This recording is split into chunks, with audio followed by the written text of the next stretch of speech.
Good morning, Kevin Seidenstricker with American Media, an affiliate of Mansion Entertainment Group. I have with us in the studio this morning Chief of Police, newly appointed, Richard Pearson, also Dr. Pearson. We're very lucky to have him here in the city and in the studio with us today. While some people are a little shy about talking about themselves, I'm going to introduce Chief Pearson with a bit of his resume. He has been the captain of the Jefferson City Public School System Police Department in Louisville, Kentucky. He served 22 years in the Louisville Metro Police Department and taught in the Criminal Justice Department of Ivy Tech Community College in Sellersburg, Indiana. He not only has a bachelor's degree and a master's degree in justice administration, but he just recently earned his doctorate in criminal justice at St. Louis University. So not just chief of police, but Dr. Richard Pearson. Good morning, sir. Good morning. How are you? Doing well. Well. Did you have a good Christmas, you and Gina? And we had a weird Christmas. This is the first year being out of state for Christmas and away from our family, so it was a weird day. We miss our families already, but it was a good day. We just kind of hung out around the house, tried to unpack some more boxes from moving, and there's still stacks and stacks of boxes. We don't even know where most of our clothes are still. I believe it. It was a weird day, but it was a good day. Well, good. Well, I'm glad you had some time off, I hope, and trying to get settled. I know it's a transition and it takes a while, especially not just as a new resident of Joplin, but in your job as well. I'm curious, when you, in your first couple of years in law enforcement, was it ever a goal that occurred to you of, I want to be the chief of police in a city one day? Not when I first started. But I realized after the fact, after several decades, that I've been preparing myself for this particular job my entire life, especially since I was about 15 years old. I joined a police cadet program. Wow. And I was in that from age 15 to 21. Then I became a police officer. And, I had a variety of different assignments, administrative, patrol. Spent most of my time working dope in the narcotics unit, but I was there for 22 years. While I was there, I kept working on my education, which I am a big proponent of. Keep working on that education. And I'm going to encourage my officers to do the same. Good. So I got my bachelor's and master's while I was on the police department with Louisville. I retired from Louisville in 2015, and I started to teach criminal justice. So you can see everything I've done has led me to where I am now. Didn't always plan it that way. I think about the last 3 or 4 years on Louisville Metro, I started thinking about becoming a police chief and what that'd be like. And because I'd seen a lot of mistakes that other chiefs had made, a lot of things that chiefs of police could do that they hadn't done. And I always thought, I'd like to try that. I think I could do a good job. So I started, really gearing myself toward that. And here I am. Would you agree that some best examples are bad examples? Yes, because the bad examples are experiences. They let you know what you shouldn't do. And hopefully those bad examples are examples that somebody else, a pitfall that somebody else falls into that you can learn from. Sure. Yeah. And I understand it's been a short period of time that you've been here in Joplin so far. So this might be a little bit premature, but coming in the door, did you have maybe 1 or 2 goals right off the bat before you really got to know the city? I know that's going to take some time. It's a transition, but 1 or 2 goals you have just up front? Well, narcotics is a scourge that is troubling the entire country, and I knew it'd be the same here in Joplin. So that was one goal that I had walking in the door, was to hit the ground running, combating that drug scourge, whether it be meth or crack or fentanyl, whatever it may be. So I knew there'd be a problem with that I was going to have to tackle. And it's been made clear to me even before I started that there's a problem with homelessness. Yes, sir. And I've got some plans for that. I'm not sure if I'll be able to make them work because it involves bringing in outside agencies. Okay. Because homelessness in and of itself is not a crime. It's not a crime to be without a home. But some of the things that the homeless population get into lend themselves toward criminal activity, making the public feel a little bit unsafe. So I was trying to work with some of our outside social service providers in town to work on that problem. And if I can get the buy-in that I need, I think we can tackle that problem and make a significant inroad on it. I'm really happy to hear you mention homelessness. I didn't put that in our notes to talk about, and I was thinking last night, I don't want to insert that now or throw him a curveball.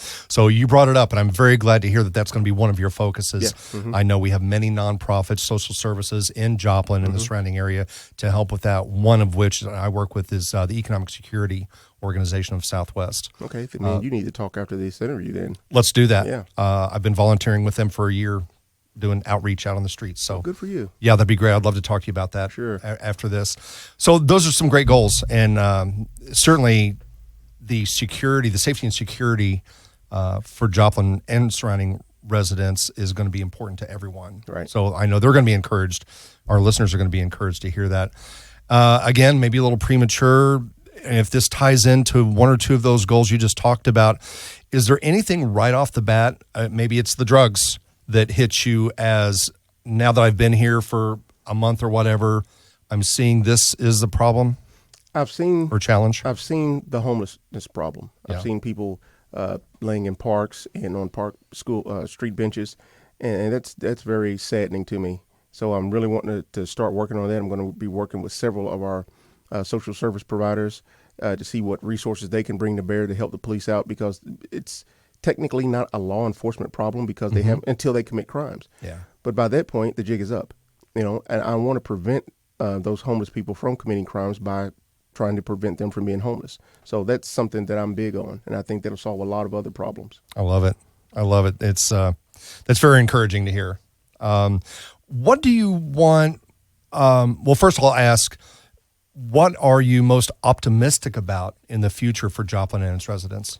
Well, a couple of things. One, everybody here has been so welcoming and warm and just pleasant to be around. It's a breath of fresh air from the atmosphere that I'm coming from.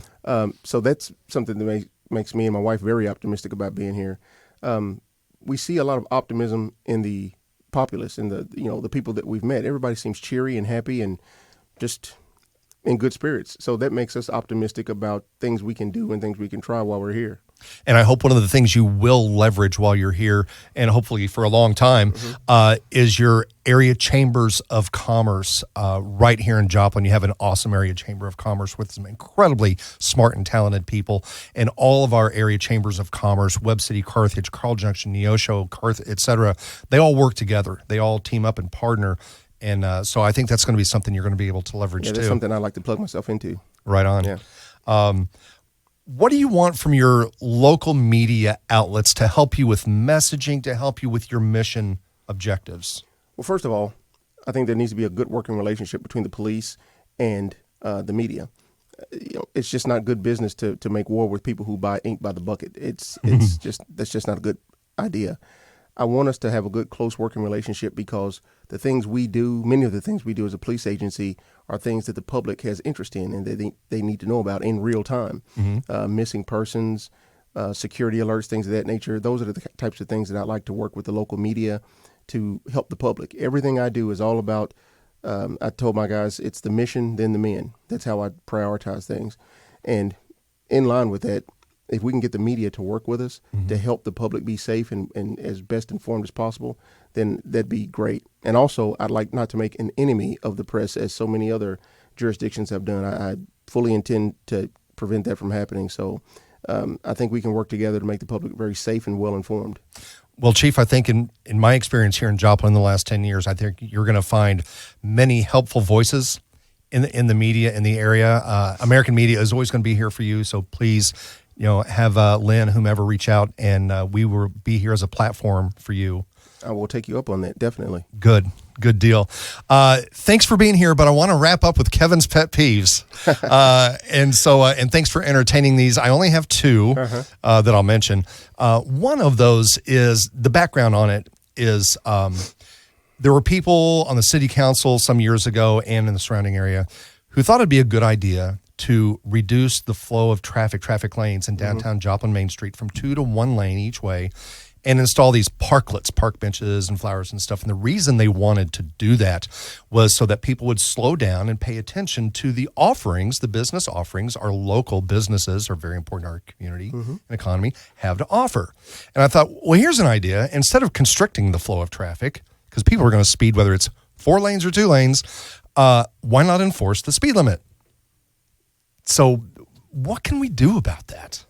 Well, I think it's a good idea, because it does slow down the flow of traffic, and it does give people the opportunity to see all the nice things that are going on downtown. I can totally see why they would want to do that. But as we talked about earlier, a speeder is a speeder. They're going to find a way to speed if that's what they want to do. So I think the as you said, the proper way to go with that is to enforce the speed limit.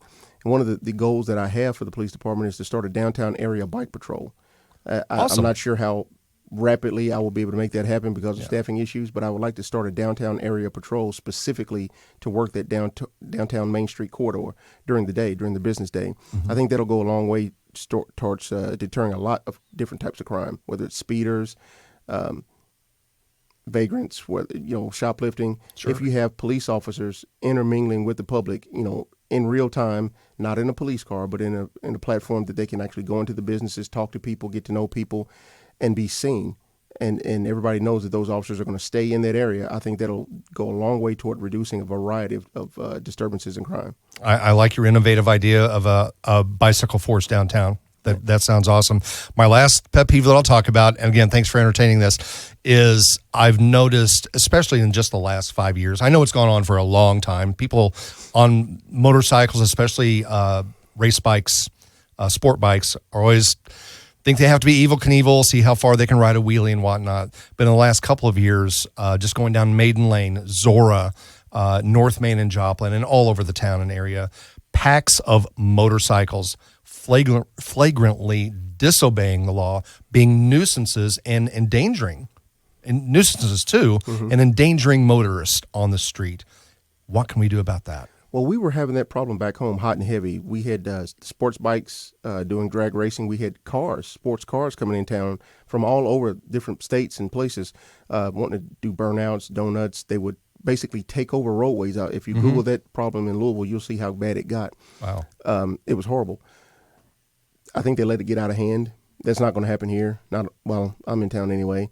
There's things we can do once we identify where those problems are happening. And if you've already identified some of the thoroughfares that facilitate those kind of things, long, flat stretches of roadway, we'll put traffic units out on those stretches of roadway. And I think once the traffic car is there and they start to light up a few people, the rest of those people will say, hey, this is not the place for us to do this kind of thing. And they'll go and party elsewhere. Sure. Yeah. I know deterrence is a big part of the law enforcement recipe to success. Deterrence is where it's at because the best crime is the one that never happens. Right on. Right on. Chief, again, welcome you and Gina, and I wish you the best in working with budgetary issues because I know that's always a problem. You can't staff all of these different places we've talked about if you don't have the budget to staff and hire and retain those personnel. So best of luck with that. Thank you again for being here. Thanks for your time, and please be safe out there. We appreciate you. Thank you, and I appreciate the people of Joplin for being so warm and welcoming. Thanks, Chief. All right. Okay, Kevin Seidenstricker with American Media, an affiliate of Mansion Entertainment Group. Thanks for watching.